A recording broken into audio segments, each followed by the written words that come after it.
함께 나눌 하나님의 말씀은 야고보서 4장 1절부터 10절 말씀까지입니다. 야고보서 4장 1절에서 10절 말씀 우리 같이 함께 읽겠습니다. 너희 중에 싸움이 어디로부터 다툼이 어디로부터 나느냐?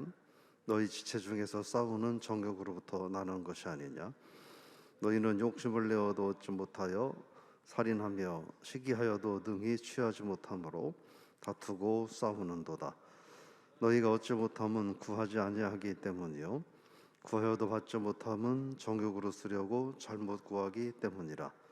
가늠한 여인들아, 세상과 벗된 것이 하나님과 원수됨을 알지 못하느냐? 그런즉 누구든지 세상과 벗이 되고자 하는 자는 스스로 하나님과 원수되는 것이니라. 너희는 하나님이 우리 속에 거하게 하신 성령이 시기하기까지 사모한다 하신 말씀을 헛된 줄로 생각하느냐? 그러나 더욱 큰 은혜를 주시나니 그러므로 일렀으되 하나님이 교만한 자를 물리치시고 겸손한 자에게 은혜를 주신다 하였느니라. 그런즉 너희는 하나님께 복종할지어다. 마귀를 대적하라. 그리하면 너희를 피하리라. 하나님을 가까이 하라. 그리하면 너희를 가까이 하시리라. 죄인들아, 손을 깨끗이 하라. 두 마음을 품은 자들아, 마음을 성결하게 하라. 슬퍼하며 애통하며 울지어다. 너희 웃음으로 애통으로 너희 즐거움을 근심으로 바꿀지어다. 주 앞에서 낮추라. 그리하면 주께서 너희를 높이시리라. 아멘. 할렐루야. 오늘 말씀의 제목은 좋은 신앙인, 그런 제목으로 말씀을 나눠보겠습니다. 좋은 신앙인이 어떤 신앙인일까? 우리가 오늘 본문을 통해서 좀 생각을 해보고자 합니다. 오늘 4장에서는 교회 안에서 이런저런 문제와 다툼이 일어날 수 있다 하는 거예요. 근데 그런 것은 하나님의 은혜를 사모하지 않고 세상적인 헛된 것들을 추구하는 욕심 때문에 교회 안에서 문제가 일어날 수 있다, 이렇게 말을 합니다. 그래서 1절에 보면 같이 읽어볼까요? 너희 중에 싸움이 어디로부터 다툼이 어디로부터 나느냐? 너희 지체 중에서 싸우는 정욕으로부터 나는 것이 아니냐? 예. 싸움은, 여기서 말하는 싸움은 그 전쟁인데, 이게 전쟁이 그냥 잠깐 하고 끝나는 게 아니라 오랫동안 지속되는 겁니다. 그런 상황을 이야기를 하고, 다툼은 이게 군데에서 계속해서 작은 규모로 또 싸우고 문제가 생기는 것들을 다툼이라고 말을 합니다. 그런데 전쟁과 같은, 전면전과 같은, 또 국지전과 같은 이런 전쟁의 원인이, 갈등의 원인이 뭐냐면 육체의 정욕으로부터 시작된다 하는 겁니다. 그러면서 2절 말씀에 보면 뭐라고 말을 하냐면, 가지지 못한 것들에 대한 과한 욕심, 가지지 못한 것들에 대한 과도한 욕심이 심지어 살인도 유발한다 하는 겁니다.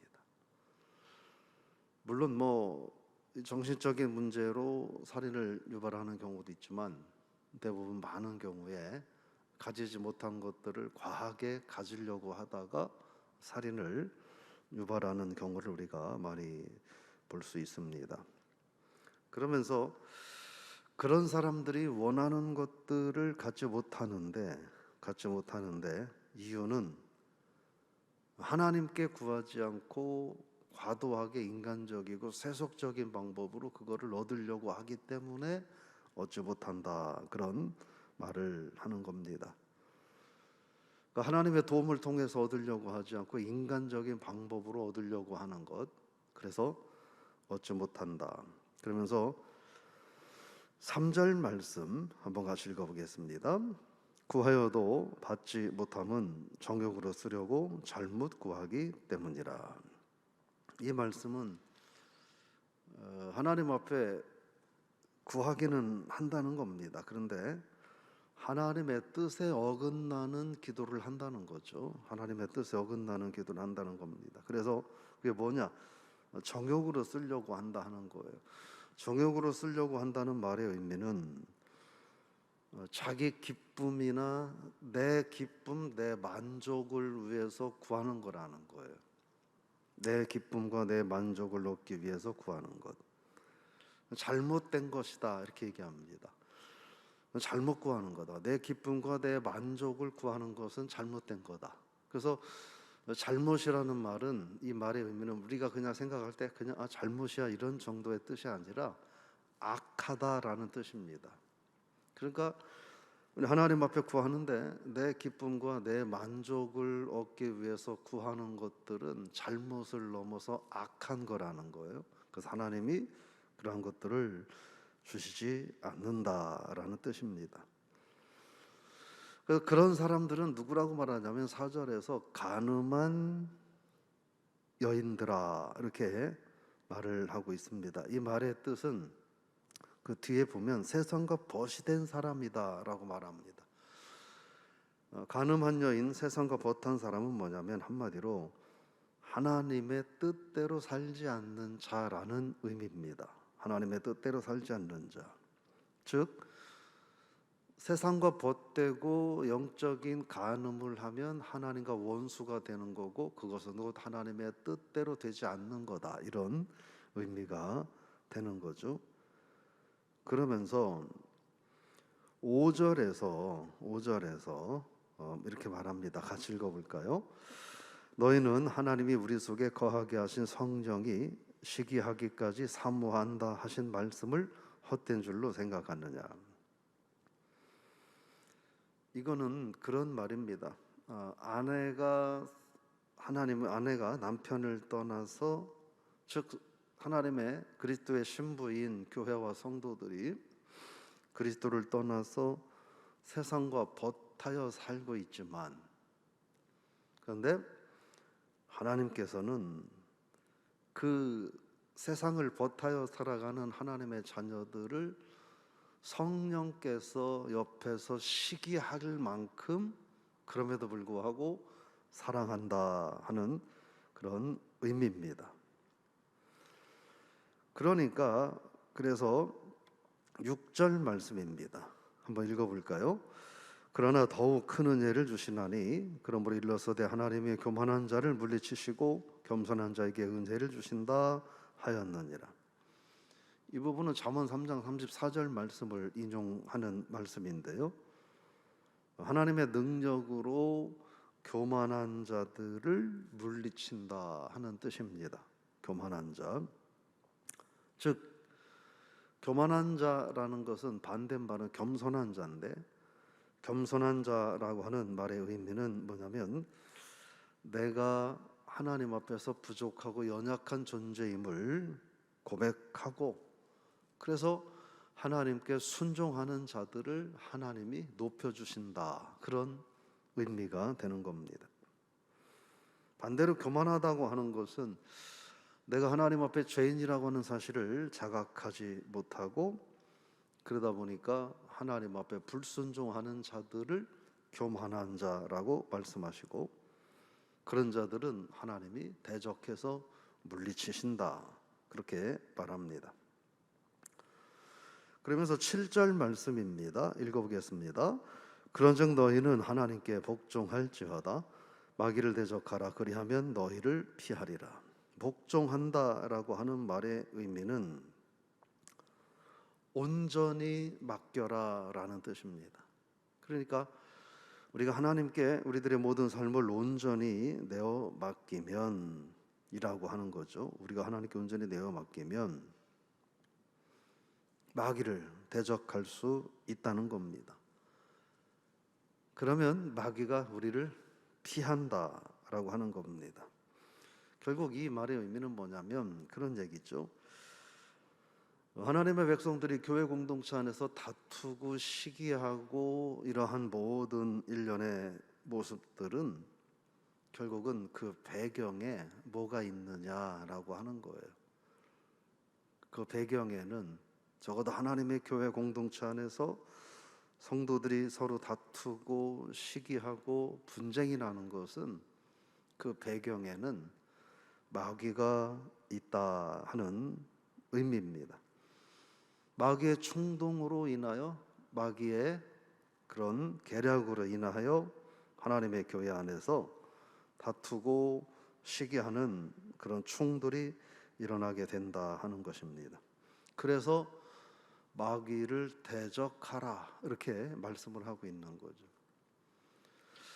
사실은 신앙생활 하면서 우리가 이런 말을 흔히 하기도 하고, 또 이런 말을 들으면 아주 불쾌하기도 하죠.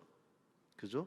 아유, 저 뭐 마귀 새끼가 하는 거야 이렇게 얘기하면, 네가 뭔데 나를 마귀 새끼라고 얘기해, 이렇게 해서 아주 기분 나빠하고 불쾌할 수 있는데, 그러나 하나님의 교회 공동체 안에서 성도들이 서로 시기하고 다투고 분쟁하고 일어난 모든 일들은, 그게 사소한 감정의 문제일 수 있고 확연하게 눈에 드러난 누군가의 확연한 잘못일 수도 있지만, 그러나 그건 드러난 것들이고 그 배후에는 반드시 그렇게 하도록, 그래서 교회를 혼란하게 하는 사단의 세력이 있다 하는 것입니다. 그래서 대적하라 이렇게 말하는 거예요. 참 쉬운 일은 아니죠. 예를 들어 제가 뭐 권사님에게 아유 이 마귀가 시키는 일 하고 있다 이렇게 얘기하면 얼마나 불쾌하고 기분이 나쁘겠어요. 참 조심스러운 상황이긴 하지만, 우리가 알아야 될 것은 하나님의 교회를 혼란하게 하는 배경에는 반드시 그러한 보이지 않는 사단의 세력들이 있다라는 것을 우리가 한번 기억해 볼 필요가 있습니다. 그래서 우리에게 하나님께서 뭐라고 말하냐면 8절 읽어봅니다. 하나님을 가까이 하라. 그리하면 너희를 가까이 하시리라. 죄인들아 손을 깨끗이 하라. 두 마음을 품은 자들아 마음을 성결하게 하라. 두 마음은 그 마음이에요. 하나는 하나님을 향하여, 그리고 하나는 세상을 향하여 갖고 있는 마음을 말합니다.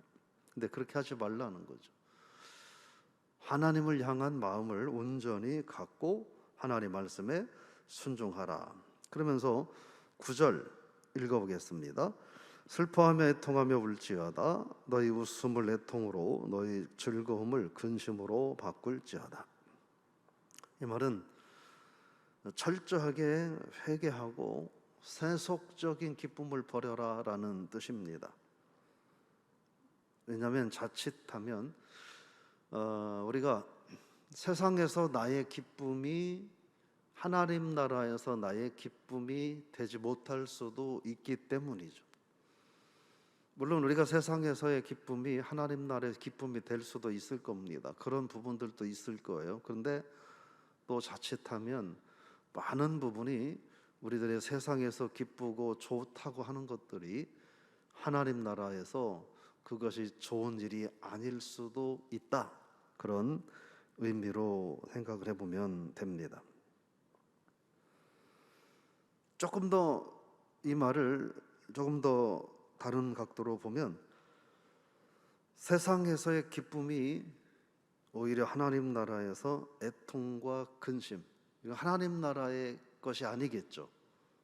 하나님 나라에는 슬픔과 근심, 애통이 없으니까 세상에서의 근심, 세상에서의 기쁨, 세상에서의 즐거움이 다음 세상, 다음 내세에서 고통과 근심이 될 수 있다.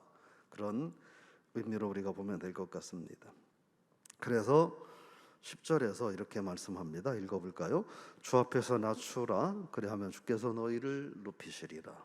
결국 뭐냐면 하나님 앞에 겸손하라 하는 것입니다. 겸손하라 하는 거예요.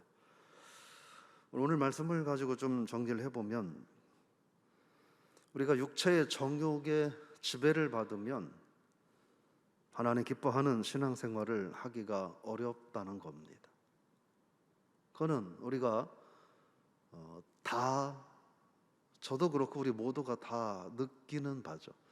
내가 육체의 욕심과 육체에 하고자 하는 것들이 나를 과하게 지배하면 우리가 하나님 앞에 온전한 신앙생활을 할 수가 없습니다. 그건 우리가 기억할 필요가 있습니다. 오히려 온전한 신앙생활을 못하는 것은 그냥 기본이고, 육체의 과도한 지배를 받으면 하나님의 교회 공동체를 혼란하게 하고 또 소란스럽게 하는 그런 일도 할 수 있다는 거예요. 알아야 될 것은 내가 교회를 혼란하게 해버릴 거야, 이래서 하는 게 아니라는 거예요. 우리가 육체의 정욕의 지배를 받고 살다 보면 그 사이에 사탄이 비집고 들어와서 나도 모르게 우리를 그런 존재로 만들어 버린다는 거예요.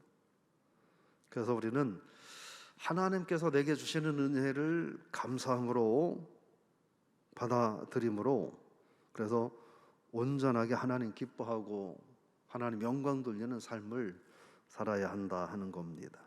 오늘 본문을 통해서 우리가 하나님 앞에 기도하는데 왜 우리의 기도가 하나님 앞에 응답받지 못하는 경우가 있을까? 분명 하나님은 구하면 다 준다고 하셨는데 왜 주지 않으실까? 그래서 우리가 아까 말한 것처럼 세상에서의 내 육신의 만족과 내 기쁨을 위해서, 내 정욕을 위해서 구하는 것들은 하나님은 단호하게 주시지 않는다고 말씀하시니까, 그럼 우리가 뭘 구해야 될까? 하나님의 영광을 구하는 삶이 돼야 된다. 하나님의 영광을 구하는 삶이 곧 하나님과 벗이 되는 삶이고 세상과 벗이 되지 않는 삶이다 하는 것을 우리가 한번 기억하면서, 우리가 좀 부족하고 허물이 있지만 그럼에도 하나님께서는 성령께서 우리를 시기할 만큼, 아까 조금 우리식으로 표현하면 그런 얘기 아닐까요? 하나님 이제 그만 좀 해요. 예를 들어 뭐 신광명교회, 또 신광명교회 아무개 하나님 할 만큼 했어요. 이제 그만 좀 하세요. 제가 봐도 하나님 너무 하세요. 이제 그만하셔도 돼요 하나님. 이렇게 할 만큼 하나님이 우리를 귀하게 여기고 사랑한다 하는 겁니다. 그래서 우리는 그 하나님을 기억하고 하나님 말씀에 순종함으로 사단을 대적하는 그러한 신앙인이 돼야 되지 않을까. 교만하면 남는 것이 하나도 없다. 특별히 하나님 앞에 교만하면 남는 것이 하나도 없다. 이 사실을 우리가 오늘 말씀을 통해서 한번 기억해 보고, 또 하나 기억할 것은 교회 안의 분쟁과 다툼의 모든 이면에는 반드시 교회를 흔들고 하나님의 자녀들을 쓰러뜨리고 그러므로 하나님의 영광을 방해하려고 하는 사단의 세력이 그 속에 반드시 숨어 있다라는 걸 기억하고 우리가 마귀를 대적하며 살아가는 삶이 축복이다 하는 것입니다. 저 여러분들의 삶에 사탄은 어떤 모습으로 가장 위장하고 우리들에게 찾아올는지 우리가 사실은 잘 모릅니다. 그래서 늘 그런 말씀을 드리지만 위조 지폐를 구별하는 방법이 있다는 거죠. 위조 지폐를 구별하는 방법은 요즘은 뭐 기계가 하지만 옛날에는 뭐 손으로 다 사람이 했잖아요. 그때 어떻게 했냐면 위조 지폐를 구분하는 방법은 이 감별하는 사람들이 가짜 돈은 아예 만지지도 않는다는 거예요. 진짜 돈만 계속 손으로 만지고 이게 경험한다는 거예요. 그러면 나중에 가짜 돈은 진짜만 이게 경험해 보면 가짜는 자연스럽게 걸러진다는 거죠. 우리가 신앙생활하면서 그런 신앙생활을 해야 되지 않을까? 하나님을 가까이 하고 하나님께 순종하고 하나님 앞에 겸손한 삶을 우리가 자꾸 하루하루 살면 어느 순간 우리 속에 은근하게 스며드는 사단의 세력들 그리고 교만한 삶이 자연스럽게 정리되고 줄어들지 않겠는가 하는 것입니다. 그래서 오늘 하루 동안 우리가 그렇게 살 수 있다면 나는 좋은 신앙인이 되는 거죠. 그냥 우리가 말로 뭐 마음이 좋고 허허허 한다고 이게 그건 사람이 좋은 거죠. 신앙이 좋은 건 아니죠. 저 사람이 좋은 거와 신앙이 좋은 건 다른 것 같아요. 그래서 우리가 사람도 좋아야 하지만 믿음도 좋은 그러한 삶을 사실 수 있기를. 그래서 우리가 좋은 그리스도인이 되고, 그러므로 우리의 가정이 좋은 그리스도인의 가정이 되고, 우리 교회 공동체가 좋은 교회 공동체가 되는, 그래서 우리도 행복하고 하나님도 기쁘시고, 우리가 하나님 앞에 구하는 것들은 하나님이 그 즉시 하늘의 문을 열고 우리에게 응답하시는 그런 행복한 신앙인, 좋은 신앙인, 좋은 교회 될 수 있기를, 그런 은혜가 가득하시기를 주의 이름으로 부탁을 드리며 축복합니다. 기도하겠습니다. 하나님 감사합니다. 오늘 우리가 좋은 신앙인이 우리는 되고 싶습니다. 하나님 기뻐하시는 좋은 신앙인, 하나님께 영광 돌리는 좋은 신앙인 우리가 되고 싶습니다. 그러기 위해서는 우리가 마귀를 대적하는 삶을 살게 하시고, 특별히 하나님을 대적하고 세상과 벗하고 사단과 짝하여 사는 삶을 살지 않도록 우리에게 은혜를 더하여 주옵소서. 때로는 우리가 이것이 정말 하나님의 일인가 사탄이 기뻐하는 일인가 온전히 분별하지도 못하고, 때로는 분별하지만 이것은 하나님이 기뻐하시는 일이라고 생각하고 우리가 살아갈 때에도 때로는 그 판단조차 오히려 하나님께 영광을 가리는 삶이 될지도 모르는 연약함이 있습니다. 우리에게 분별력을 허락하시고, 그래서 하나님 기뻐하는 삶을 살아가는 모든 신앙인들이 다 되게 하옵소서. 내가 하나님 앞에 좋은 신앙인 되게 하여 주옵소서. 그래서 우리 가정이 좋은 믿음의 가정이 되게 하시고, 그러므로 그런 성도들의 공동체인 신광명교회 공동체가 하나님 앞에 가장 행복하고 축복된 공동체 되게 하여 주옵소서. 그래서 하나님이 우리 교회를 향하여 하늘의 문을 활짝 여시고 마음껏 은혜와 평강을 더하시는 그런 복된 교회 성도들 되게 하여 주옵소서. 은밀하게 우리가 분별할 수 없도록 우리들의 삶의 배후에서 교회를 흔들고 우리들의 믿음을 방해하고 하나님의 영광을 거역하는 사단의 세력들을 예수 그리스도의 이름으로 대적하여 승리하는 우리 모든 성도들 되게 하여 주옵소서. 오늘도 특별히 육신의 질병의 문제로 또 연로하셔서 힘겨운 가운데 있는 성도님들을 기억하시고 위로하시고 평강과 축복으로 함께하여 주옵소서. 예수님의 이름으로 축복하며 기도드리옵나이다. 아멘.